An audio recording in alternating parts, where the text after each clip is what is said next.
Martanin zuciya.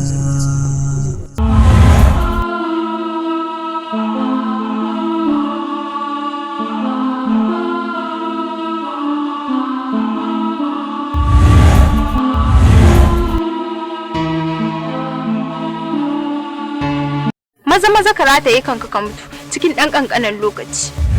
Haba masoyiyata, maimakon ki yi yunkurin ceton raina sai dai ki yi ƙoƙarin ki kashe ni. To barkaji, na fi ƙaunar mutuwa a kanka. Ina nufin a saka kuma a ma'auni da kai da mutuwa. To wallahi mutuwa zan ɗauka na barka.